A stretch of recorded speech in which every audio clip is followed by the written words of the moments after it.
The Judge's House by Bram Stoker. When the time for his examination drew near, Malcolmson made up his mind to go somewhere to read by himself. He feared the attractions of the seaside, and also he feared completely rural isolation, for of old he knew its charms, and so he determined to find some unpretentious little town where there would be nothing to distract him. He refrained from asking suggestions from any of his friends, for he argued that each would recommend some place of which he had knowledge, and where he had already acquaintances. As Malcolmson wished to avoid friends, he had no wish to encumber himself with the attention of friends, and so he determined to look out for a place for himself. He packed a portemonnaie with some clothes and all the books he required, and then took a ticket for the first name on the local timetable, which he did not know. When, at the end of 3 hours' journey, he alighted at Benchurch, he felt satisfied that he had so far obliterated his tracks as to be sure of having a peaceful opportunity of pursuing his studies. He went straight to the one inn which the sleepy little place contained, and put up for the night. Benchurch was a market town, and once in 3 weeks was crowded to excess.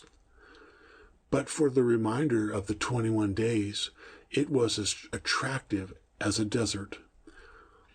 Malcolmson looked around the day after his arrival to try to find quarters more isolated than even so quiet an inn as the Good Traveller afforded. There was only one place which took his fancy, and it certainly satisfied his wildest ideas regarding quiet. In fact, quiet was not the proper word to apply to it. Desolation was the only term conveying any suitable idea of its isolation. It was an old, rambling, heavily built house of the Jacobean style, with heavy gables and windows, usually small and set higher than was customary in such houses, and was surrounded with a high brick wall, massively built. Indeed, on examination, it looked more like a fortified house than an ordinary dwelling. But all these things pleased Malcolmson. Here, he thought, is the very spot I have been looking for, and if I can only get opportunity of using it, I shall be happy. His joy was increased when he realized beyond doubt that it was not at present inhabited. From the post office, he got the name of the agent, who was rarely surprised at the application to rent a part of the old house. Mr. Carnford, the local lawyer and agent, was a genial old gentleman, and frankly confessed his delight at anyone being willing to live in the house. "To tell you the truth," said he, "I should be only too happy, on behalf of the owners, to let anyone have the house rent-free for a term of years, if only to accustom the people here to see it inhabited. It has been so long empty that some kind of absurd prejudice has grown up about it, and this can be best put down by its occupation. If only," he added with a sly glance at Malcolmson, "by a scholar like yourself, who wants its quiet for a time." Malcolmson thought it needless to ask the agent about the absurd prejudice. He knew he would get more information, if he should require it, on that subject from other quarters. He paid his 3 months' rent, got a receipt, and the name of an old woman who would probably undertake to do for him, and came away with the keys in his pocket. He then went to the landlady of the inn, who was a cheerful and most kindly person, and asked her advice as to such stories and provisions as he would be likely to require. She threw up her hands in amazement when he told her he was going to settle himself. "Not in the judge's house," she said, and grew pale as she spoke. He explained the locality of the house, saying that he did not know its name. When he had finished, she answered, "Aye, sure enough, the very place. It is the judge's house, sure enough." He asked her to tell him about the place, why so called, and what there was against it.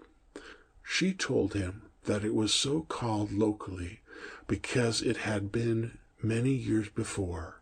How long she could not say, as for herself from another part of the country.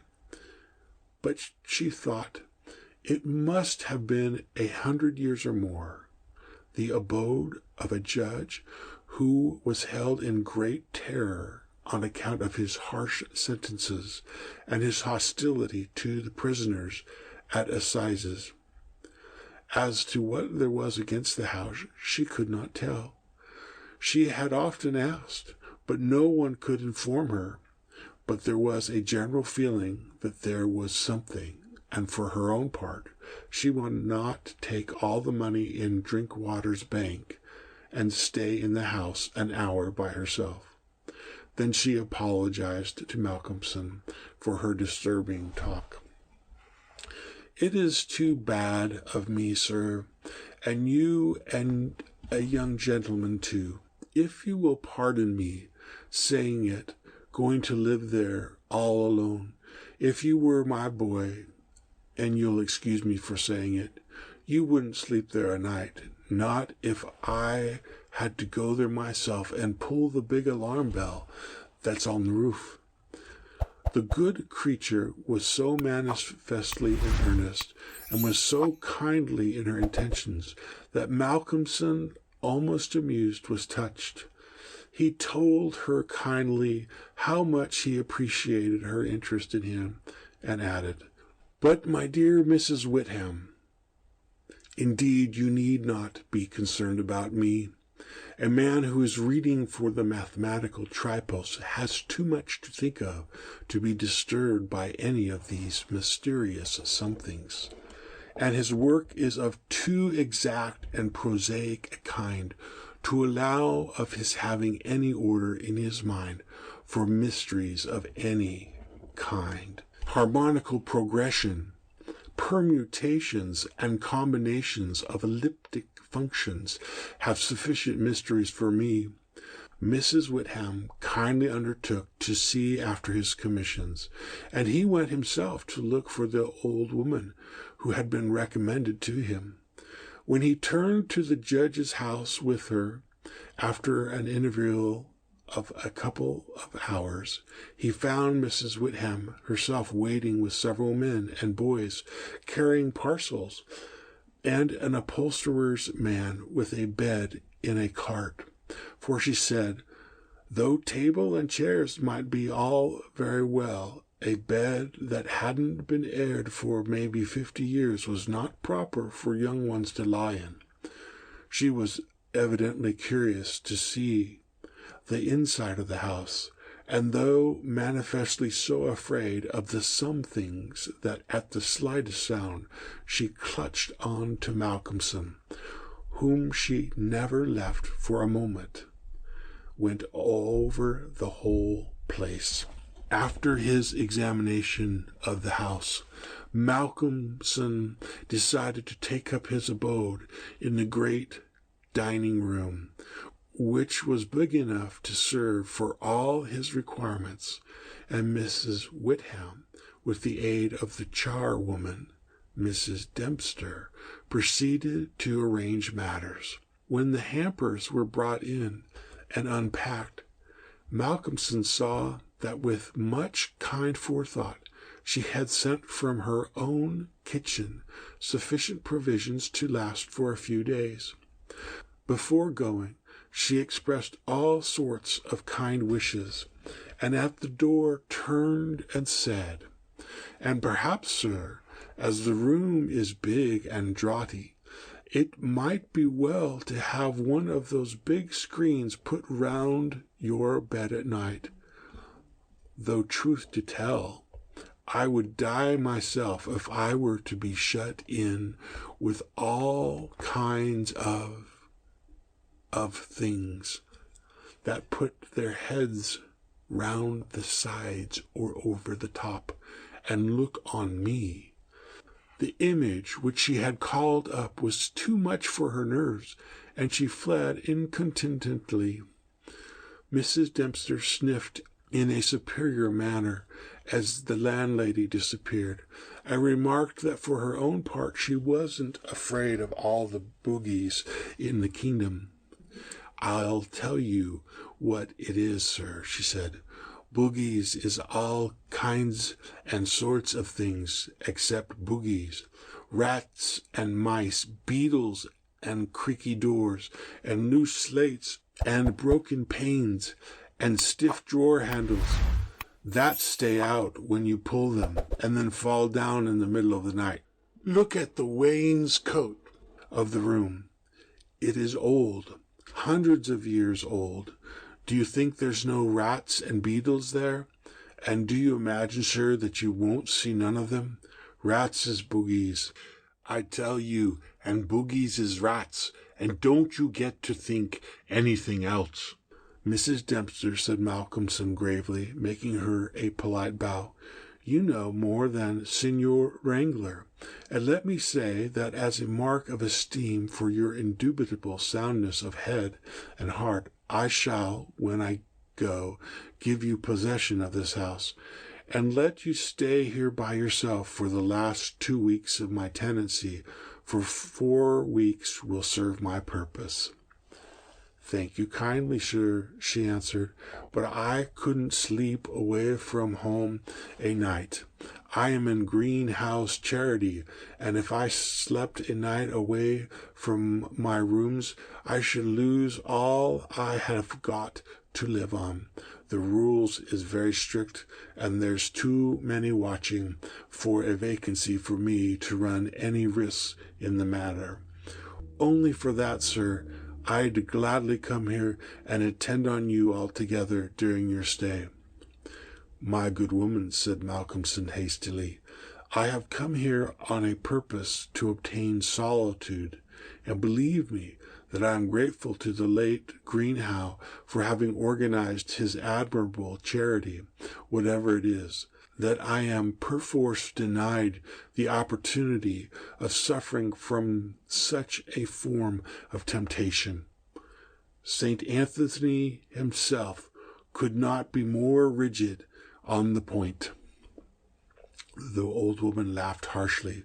"Ah, you young gentleman," she said, "you don't fear for naught, and belike you'll get all the solitude you want here."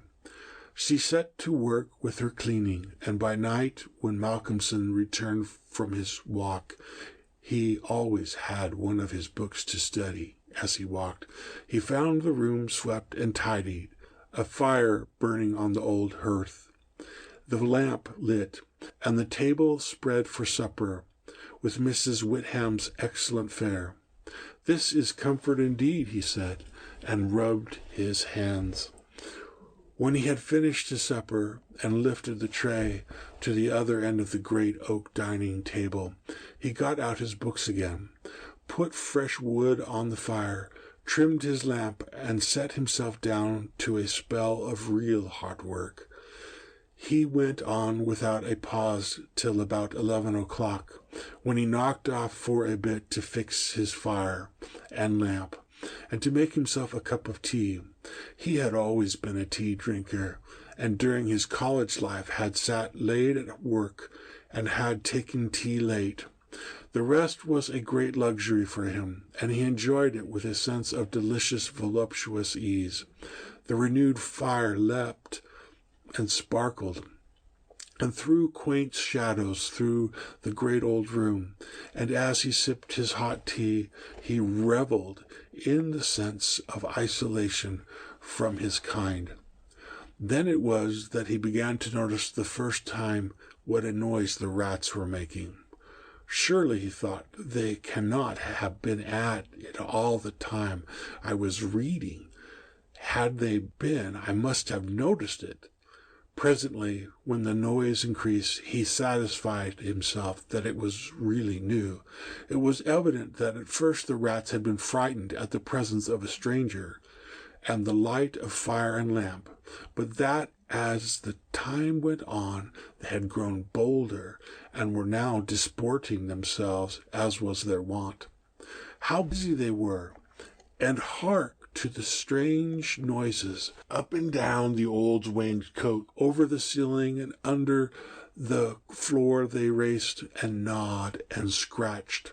Malcolmson smiled to himself as he recalled to mind the saying of Mrs. Dempster, "Boogies is rats, and rats is boogies."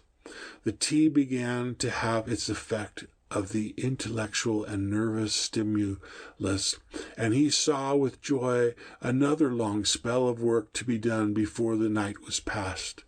And in the sense of security which it gave him, he allowed himself the luxury of a good look round the room. He took his lamp in one hand and went all around, wondering that so quaint and beautiful an old house had been so long neglected.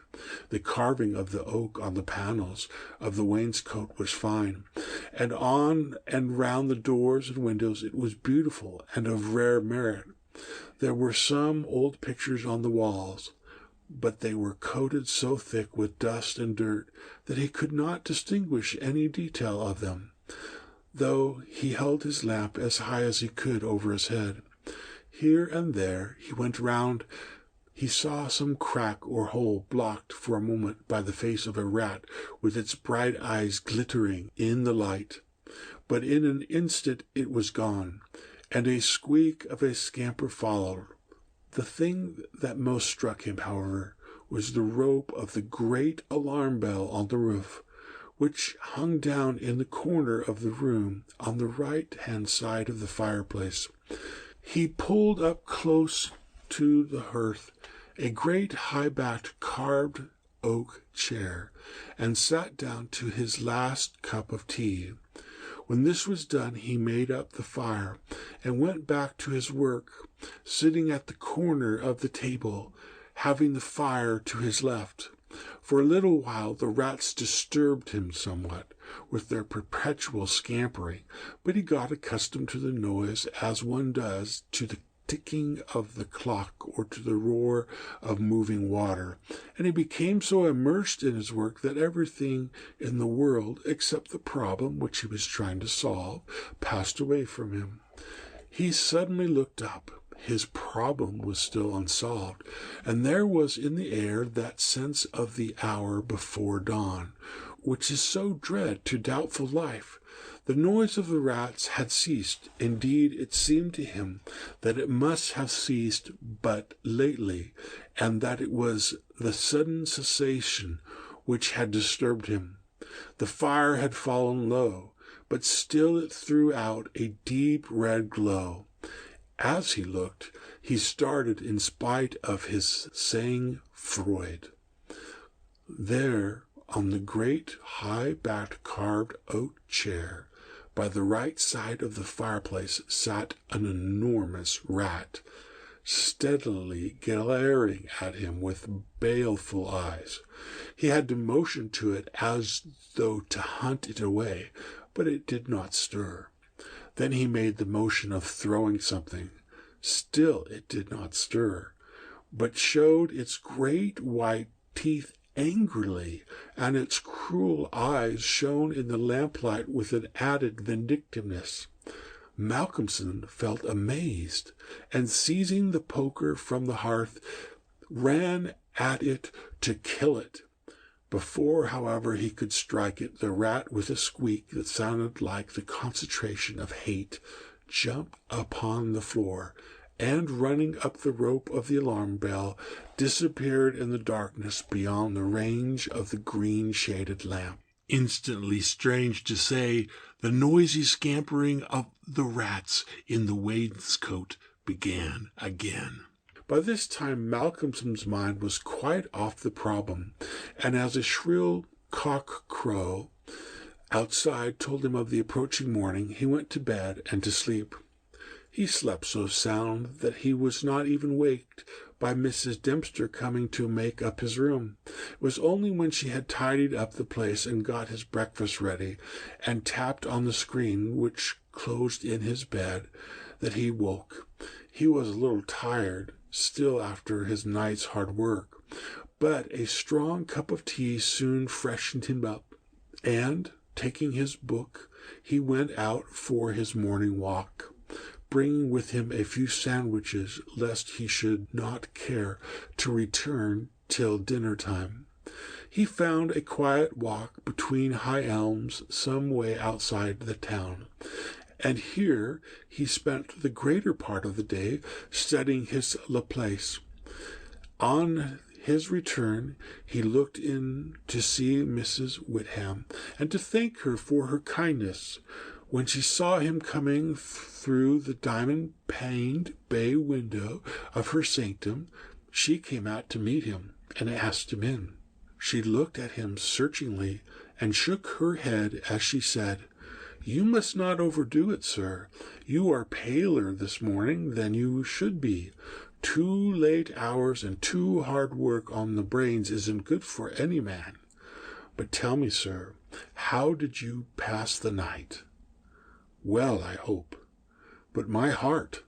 Sir, I was glad when Mrs. Dempster told me this morning that you were all right and sleeping sound when she went in." "Oh, I was all right," he answered, smiling. "The some things didn't worry me as yet, only the rats, and they had a circus, I tell you, all over the place. There was one wicked-looking old devil that sat up on my chair by the fire, and wouldn't go till I took the poker to him, and then he ran up the rope of the alarm bell and got to somewhere up the wall or the ceiling. I couldn't see where, it was so dark." "Mercy on us," said Mrs. Whitham. "An old devil, and sitting on a chair by the fireside. Take care, sir, take care. There's many a true word spoken in jest." "How do you mean? 'Pon my word, I don't understand." "An old devil, the old devil, perhaps. There, sir." You needn't laugh, for Malcolmson had broken into a hearty peal. "You young folks think it easy to laugh at things that makes older ones shudder. Never mind, sir, never mind. Please God, you'll laugh all the time. It's what I wish you myself." And the good lady beamed all over in sympathy with his enjoyment, her fears gone for a moment. "Oh, forgive me," said Malcolmson presently. "Don't think me rude, but the idea was too much for me, that the old devil himself was on the chair last night." And at the thought he laughed again. Then he went home to dinner. This evening the scampering of the rats began earlier. Indeed, it had been going on before his arrival, and only ceased whilst his presence by its freshness disturbed them. After dinner he sat by the fire for a while and had a smoke, and then, having cleared his table, began to work as before. Tonight the rats disturbed him more than they had done on the previous night. How they scampered up and down and under and over, how they squeaked and scratched and gnawed, how they, getting bolder by degrees, came to the mouths of their holes and to the chinks and cracks and crannies in the wainscoting, till their eyes shone like tiny lamps as the firelight rose and fell. But to him, now doubtless accustomed to them, their eyes were not wicked. Only their playfulness touched him. Sometimes the boldest of them made sallies out on the floor or along the mouldings of the wainscot, Now and again, as they disturbed him, Malcolmson made a sound to frighten them, smiting the table with his hand or giving a fierce hiss hiss, so that they fled straightway to their holes. And so the early part of the night wore on, and despite the noise, Malcolmson got more and more immersed in his work. All at once he stopped, as on the previous night, being overcome by a sudden silence. There was not the faintest sound of gnaw or scratch or squeak. The silence was of the grave. He remembered the odd occurrence the previous night, and instinctively he looked at the chair standing close by the fireside. And then a very odd sensation thrilled through him. There on the great old high-backed carved oak chair beside the fireplace sat the same enormous rat, steadily glaring at him with baleful eyes. Instinctively he took the nearest thing to his hand, a book of logarithms, and flung it at it. The book was badly aimed, and the rat did not stir. So again the poker performance of the previous night was repeated, and again the rat, being closely pursued, fled up the rope of the alarm bell. Strangely, too, the departure of this rat was instantly followed by the renewal of the noise made by the general rat community. On this occasion, as on the previous one, Malcolmson could not see at what part of the room the rat disappeared, for the green shade of his lamp left the upper part of the room in darkness, and the fire had burned low. On looking at his watch, he found it was close on midnight, and not sorry for the divertisement, he made up his fire and made himself his nightly pot of tea. He had got through a good spell of work, and thought himself entitled to a cigarette, and so he sat on the great carved oak chair before the fire and enjoyed it.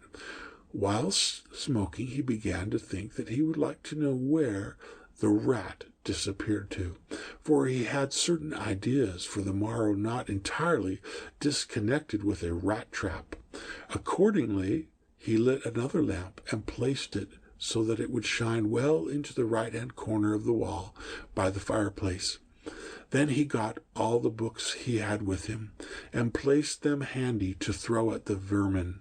Finally, he lifted the rope of the alarm bell and placed the end of it on the table, fixing the extreme end under the lamp.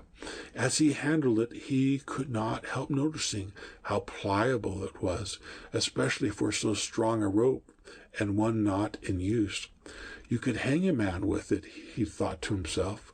When his preparations were made, he looked round and said complacently, "There now, my friend, I think we shall learn something of you this time." He began his work again, and though, as before, somewhat disturbed at first by the noise of the rats, soon lost himself in his proposition and problems. Again he was called to his immediate surroundings suddenly. This time it might not have been the sudden silence only which took his attention. There was a slight movement of the rope, and the lamp moved. Without stirring, he looked to see if his pile of books was within range, and then cast his eye along the rope. As he looked, he saw the great rat drop from the rope on the oak armchair and sit there glaring at him. He raised a book in his right hand, and taking careful aim, flung it at the rat. The latter, with a quick movement, sprang aside and dodged the missile. Then he took another book and a third and flung them one after the other at the rat, but each time unsuccessfully. At last, as he stood with a book poised in his hand to throw, the rat squeaked and seemed afraid. This made Malcolmson more than ever eager to strike, and the book flew and struck the rat a resounding blow. It gave a terrified squeak, and turning on his pursuer a look of terrible malevolence, ran up the chair, back, and made a great jump to the rope of the alarm bell and ran up it like lightning.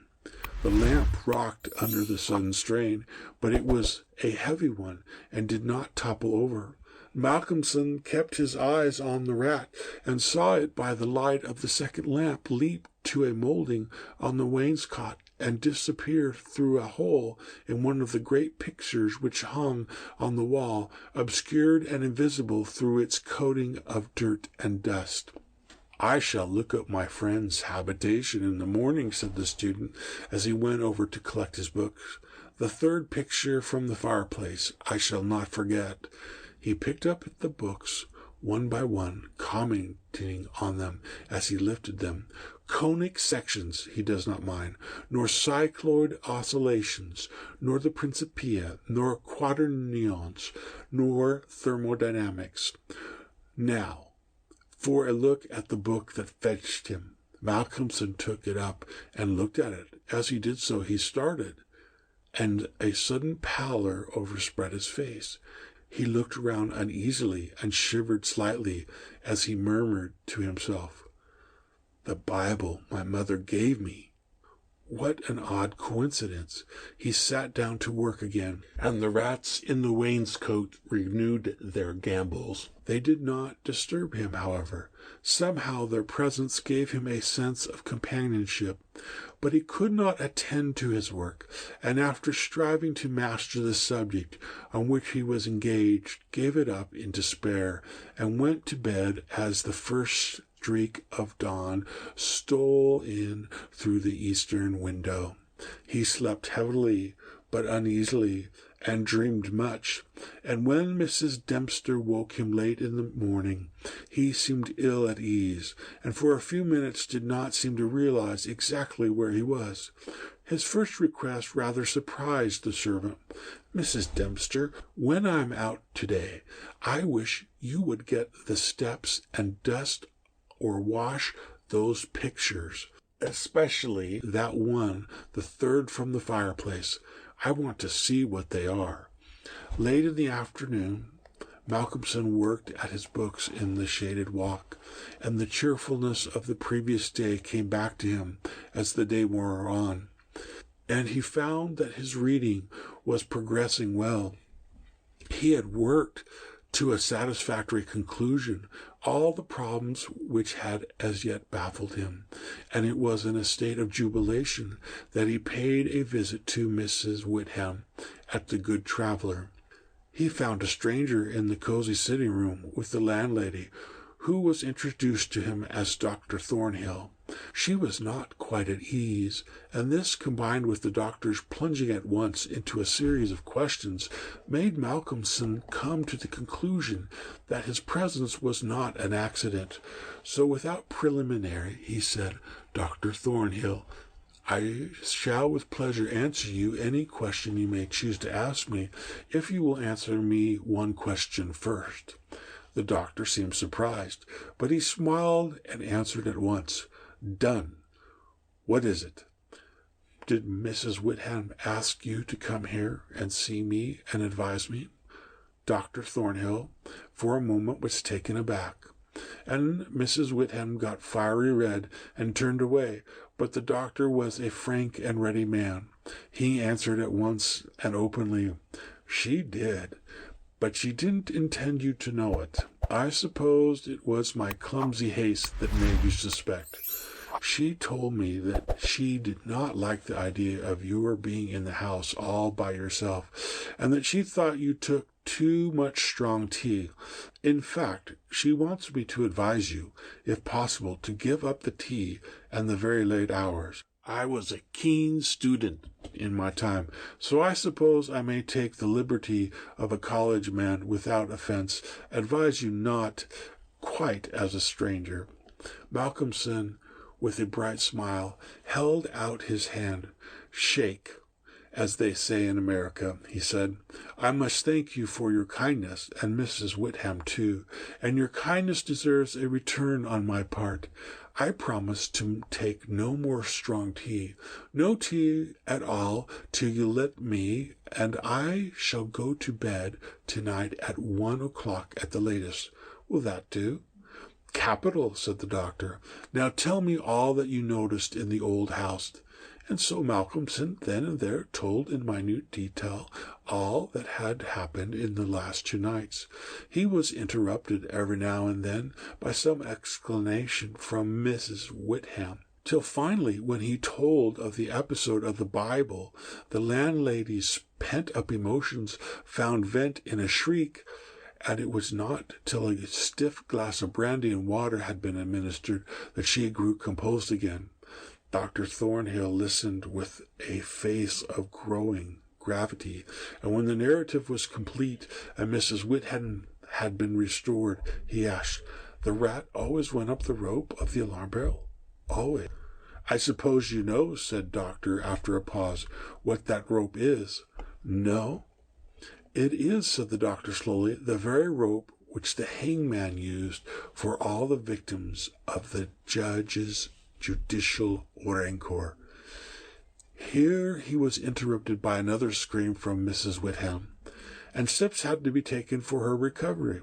Malcolmson, having looked at his watch and found that it was close to his dinner hour, had gone home before her complete recovery.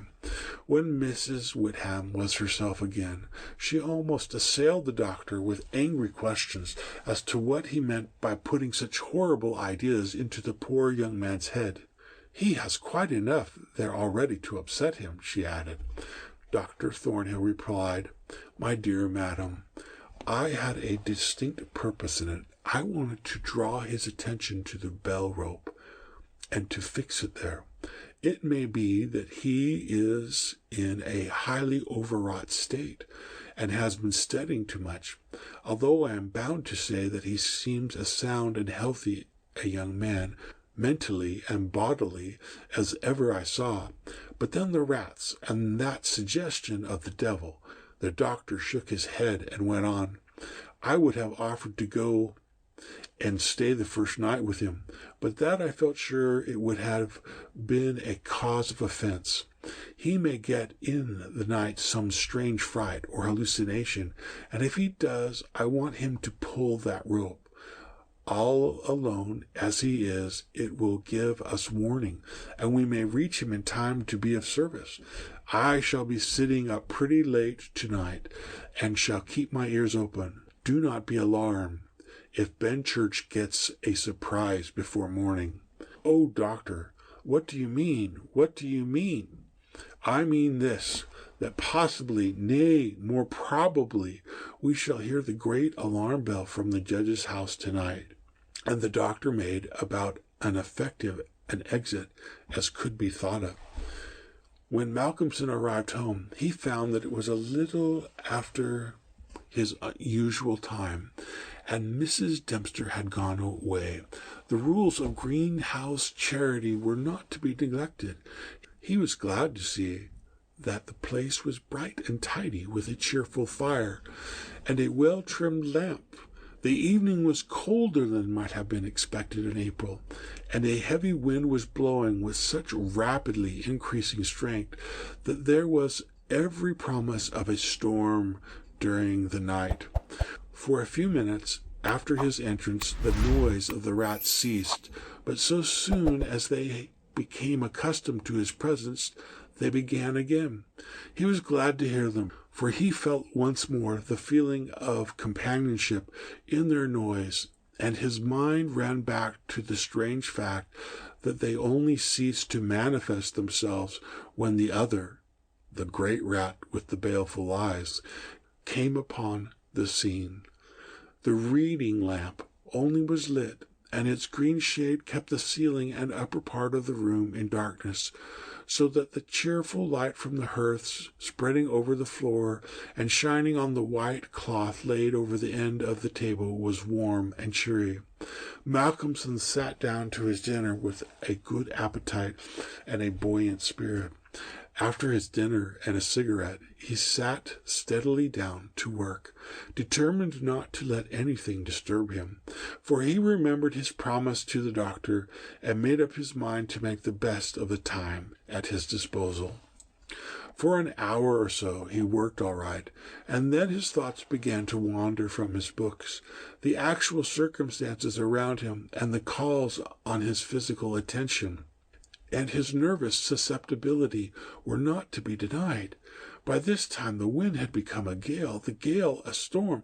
The old house, solid though it was, seemed to shake to its foundation, and the storm roared and raged through its many chimneys and its queer old gables, producing strange, unearthly sounds in the empty rooms and corridors. Even the great alarm bell on the roof must have felt the force of the wind, for the rope rose and fell slightly, as though the bell were moved a little from time to time, and the limber rope fell on the oak floor with a hard and hollow sound. As Malcolm listened to it, he bethought himself of the doctor's words. "It is the rope which the hangman used for the victims of the judge's judicial rancor," and he went over to the corner of the fireplace and took it in his hand to look at it. There seemed a sort of deadly interest in it. And as he stood there, he lost himself for a moment in speculation as to who these victims were, and the grim wish of the judge to have such a ghastly relic under his eyes. As he stood there, the swaying bell on the roof still lifted the rope now and again, but presently there came a new sensation, a sort of tremor in the rope, as though something was moving along it. Looking up instantly, Malcolmson saw the great rat coming slowly down towards him, glaring at him steadily. He dropped the rope and started back with a muttered curse, and the rat, turning, ran up the slope again and disappeared. And at the same instant Malcolmson became conscious that the noise of the other rats, which had ceased for a while, began again. All this set him thinking, and it occurred to him that he had not investigated the lair of the rat, or looked at the pictures, as he had intended. He lit the other lamp without the shade, and, holding it up, went and stood opposite the third picture from the fireplace, on the right-hand side, where he had seen the rat disappear on the previous night. At the first glance he started back so suddenly that he almost dropped the lamp, and a deadly pallor overspread his face. His knees shook, and heavy drops of sweat came on his forehead, and he trembled like an aspen. But he was young and plucky, and pulled himself together, and after the pause of a few seconds stepped forward again, raised up the lamp, and examined the picture, which had been dusted and washed, and now stood out clearly. It was a judge, dressed in his robes of scarlet and ermine. His face was strong and merciless, evil, crafty, and vindictive, with a sensual mouth, hooked nose of ruddy color, and shaped like the beak of a bird of prey. The rest of his face was of a cadaverous color. The eyes were of peculiar brilliance, and with a terribly malignant expression. As he looked at them, Malcolmson grew cold, for he saw there the very counterpart of the eyes of the great rat. The lamp almost fell from his hand. He saw the rat with its baleful eyes peering out through the hole in the corner of the picture, and noted the sudden cessation of the noise of the other rats. However, he pulled himself together and went on with his examination of the picture. The judge was seated in a great high-backed, carved oak chair, on the right-hand side of the great stone fireplace, where, in the corner, a rope hung down from the ceiling, its end lying coiled on the floor. With a feeling of something like horror, Malcolmson recognized the scene of the room as it stood, and gazed around him in an awestruck manner, as though he expected to find some strange presence behind him. He looked over to the corner of the fireplace, and with a loud cry he let the lamp fall from his hand. There, in the judge's armchair, with rope hanging behind, sat the rat with the judge's baleful eyes, now intensified as with fiendish leer. Save for the howling of the storm, without there was silence. The fallen lamp recalled Malcolmson to himself. Fortunately, it was of metal, and so the oil was not spilt. However, the practical need of attending to it settled at once his nervous apprehensions. When he had turned it out, he wiped his brow and thought for a moment. "This will not do," he said to himself. "If I go on like this, I shall become a crazy fool. This must stop. I promised the doctor I would not take tea. Faith, he was pretty right. My nerves must have been getting into a queer state. Funny I did not notice it. I never felt better in my life. However, it is all right now, and I shall not be a fool again." Then he mixed himself a good stiff glass of brandy and water, and resolutely sat down to his work.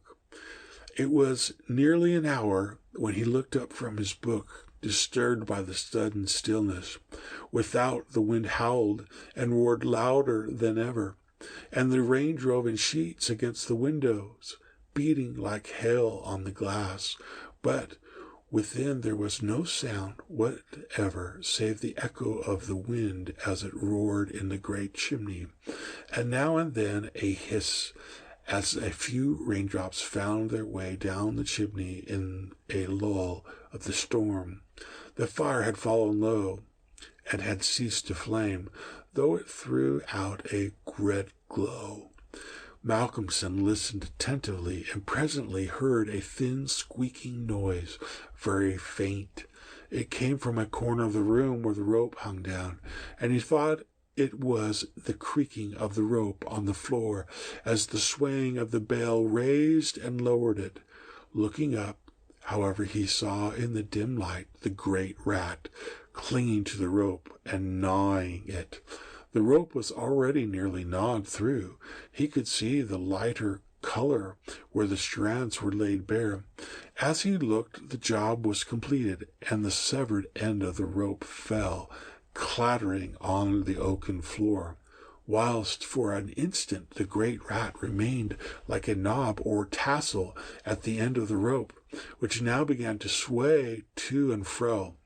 Malcolmson felt for a moment another pang of terror as he saw that now the possibility of calling the outer world to his assistance was cut off, but an intense anger took its place, and seizing the book he was reading, he hurled it at the rat.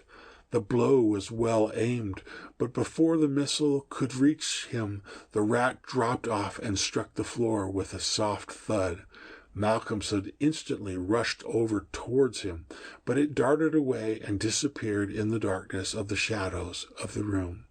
Malcolmson felt that his work was over for the night, and determined then and there to vary the monotony of the proceedings by a hunt for the rat, and took off the green shade of the lamp so as to ensure a wider spreading light. As he did so, the gloom of the upper part of the room was relieved, and in the new flood of light, great by comparison with the previous darkness, the pictures on the wall stood out boldly. From where he stood, Malcolmson saw right opposite to him the third picture on the wall from the right of the fireplace. He rubbed his eyes in surprise, and then a great fear began to come upon him. In the center of the picture was a great irregular patch of brown canvas, as fresh as when it was stretched on the frame. The background was as before, with the chair and chimney corner and rope, but the figure of the judge had disappeared. Malcolm, almost in a chill of horror, turned slowly away, and then he began to shake and tremble like a man in a palsy. His strength seemed to have left him, and he was incapable of action or movement, hardly even of thought. He could only see and hear.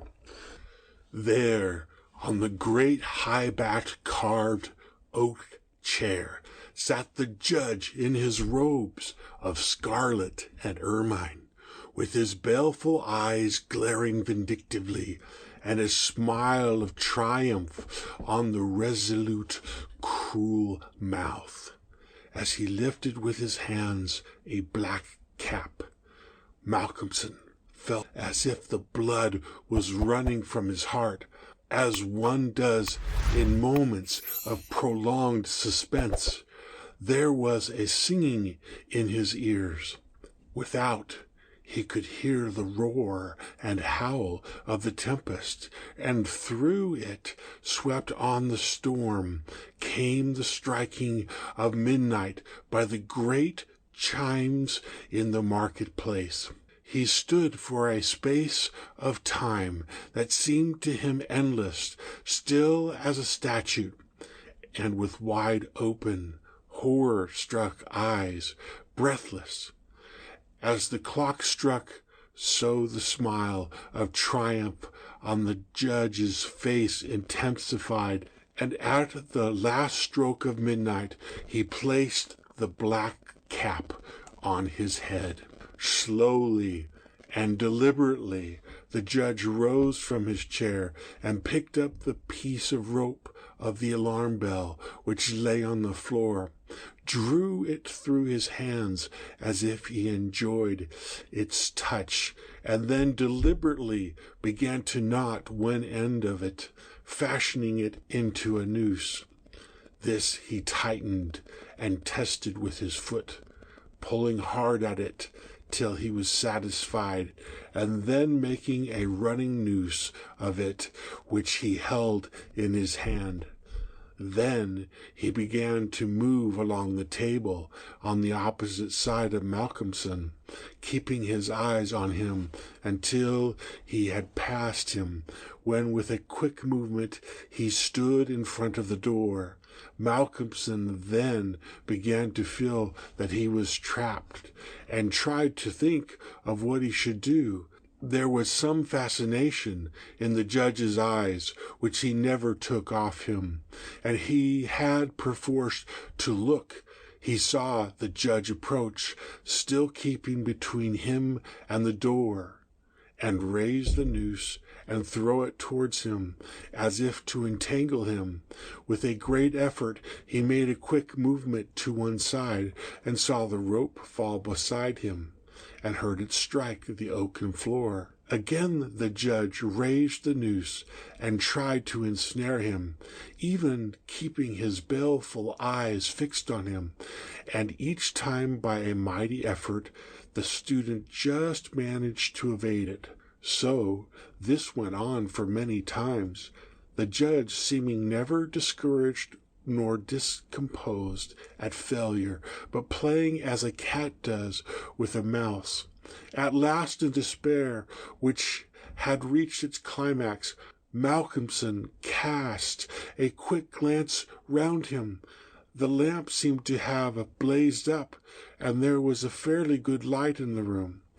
At the many rat-holes, and in the chinks and crannies of the wainscot, he saw the rat's eyes, and this aspect that was purely physical gave him a gleam of comfort. He looked round and saw the rope of the great alarm bell was laden with rats. Every inch of it was covered with them, and more were pouring through the small circular hole in the ceiling whence it emerged, so that with their weight the bell was beginning to sway. Hark! It had swayed till the clapper had touched the bell. The sound was but a tiny one, but the bell was only beginning to sway, and it would increase. At the sound the judge, who had been keeping his eyes fixed on Malcolmson, looked up, and a scowl of diabolical anger overspread his face. His eyes fairly glowed like hot coals, and he stamped his foot with a sound that seemed to make the house shake. A dreadful peal of thunder broke overhead as he raised the rope again, whilst the rats kept running up and down the rope as though working against time. This time, instead of throwing it, he drew close to his victim and held open the noose as he approached. As he came closer, there seemed something paralyzing in his very presence, and Malcolmson stood rigid as a corpse. He felt the judge's icy fingers touch his throat as he adjusted the rope. The noose tightened. Then the judge, taking the rigid form of the student in his arms, carried him over and placed him standing in the oak chair, and stepping up beside him, put his hand up and caught the end of the swaying rope of the alarm bell. As he raised his hand, the rats fled, squeaking, and disappeared through the hole in the ceiling. Taking the end of the noose, which was round Malcolmson's neck, he tied it to the hanging bell, and then, descending, pulled away the chair. When the alarm bell of the judge's house began to sound, a crowd soon assembled. Lights and torches of various kinds appeared, and soon a silent crowd was hurrying to the spot. They knocked loudly at the door, but there was no reply. Then they burst in the door and poured into the great dining room, the doctor at the head. There, at the end of the rope of the great alarm bell, hung the body of the student, and on the face of the judge in the picture was a malignant smile.